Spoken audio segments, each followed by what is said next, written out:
Oke, setelah sebulan kita pakai mobil ini, sejauh ini sangat puas, tetapi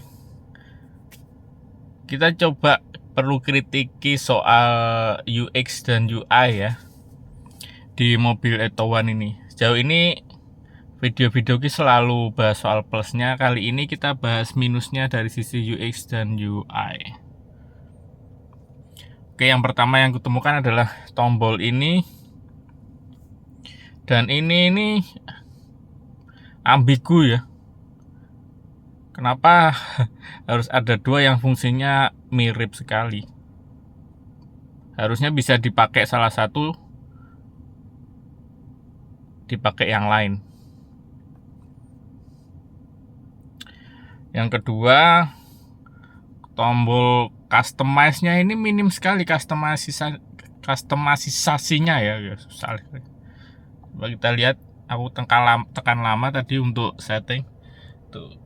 Pilihannya cuma WLAN, pause media track ya, switch audio source. Harusnya bisa jauh lebih banyak lah ya.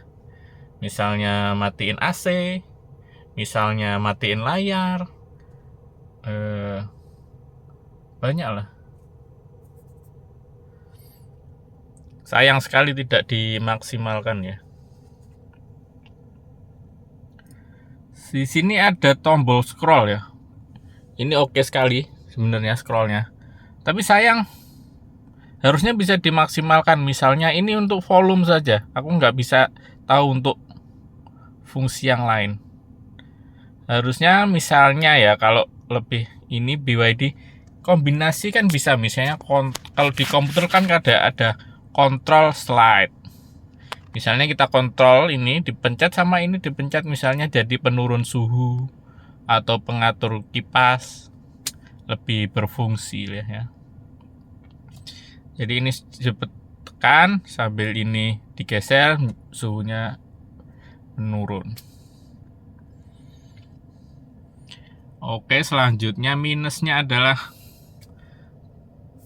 di sini tidak ada indikator voltase ya, baik voltase 12 volt atau voltase baterai traksi. Kalau di Wuling Bingo itu ada voltase baterai traksi. Itu berguna untuk mengetahui seberapa realnya SOC kita. Jadi kita punya second opinion di instrumen unit ini, display.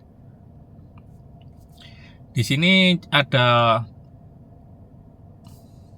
pilihannya cuma fast 50 km, kumulatif AEC,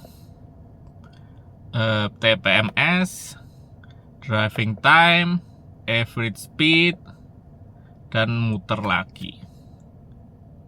Harusnya bisa ditambahin ya, misalnya suhu baterai, suhu luar, suhu kabin, karena pasti sudah ada suhunya di sensornya, kita nggak perlu nambah lagi juga, cuma tidak di display aja di sini.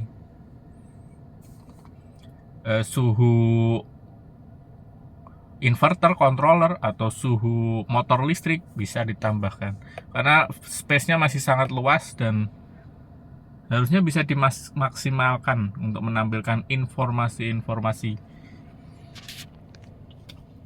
Oke, selanjutnya kesalahannya adalah nih, lampunya ada di sini ya. Ini adalah kesalahan desain. Masalahnya apa? Kalau siang lampunya nggak kelihatan karena dia tepat di arah pantulan langit. Ini desainnya kurang dipikirkan.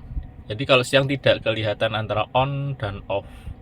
Ini kebetulan saya ada di bawah kanopi ya, jadi gelapnya nggak terlalu. Kalau langsung di bawah langit ini sangat menyaru. Harusnya bisa di bawah sini karena ini di bawah seat ya, di bawah seatnya tombol. Lampu harusnya lebih kelihatan kalau taruh sini. Itu harusnya. Satu lagi, perlu dikasih perasa ya, kayak braille gitu lah. Jadi kalau kita malam-malam mencet hazard itu kita nggak perlu noleh ya, bisa diraba doang. Oh, ada titik-titiknya, ini hazard. Oh, yang model gini itu AC on off. Itu ya saranku. Di sini juga begitu. Yang belum kebiasa mana yang depan mana yang belakang, ini sering sekali salah ya. Pas mau nurunkan ke belakang malam-malam itu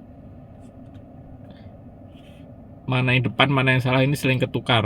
Harusnya harus dikasih kayak braille gitu, seperti itu. Soalnya kalau kita harus melihat tombol itu mengurangi keselamatan juga.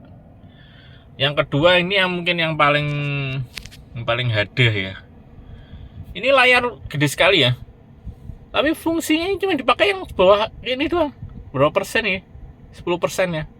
Kenapa nggak radio terus besar sini, sama media player terus besar sini? Jadi kalau kita misalnya nyari udah ganti radio, mau ganti media player ya tinggal dipencet aja di sini. Mau ganti radio lagi tuh dipencet lagi di sini. Mau ganti suhu pencet lagi di sini. Nggak perlu kita harus masuk ke sini. Di sini ini tombolnya juga kecil sekali, apalagi untuk orang yang sepuh ini kecil sekali. Terus ya, ini layar segini ini buat apa coba? Buat apa? Harusnya widgetnya ini bisa dibesarkan segini lah, full lah, untuk fungsi-fungsi yang lain. Tuh kan nggak bisa terus sini tuh jadi gede gitu, nggak bisa. Udah. Dan harusnya bisa dihapus ya, yang ini buat apa? Ini nggak bisa dihapus. Ini tidak perlu, harusnya bisa dihapus. Ya customisasinya agak kurang. Itu aja kayaknya, selebihnya oke banget ya. Terima kasih.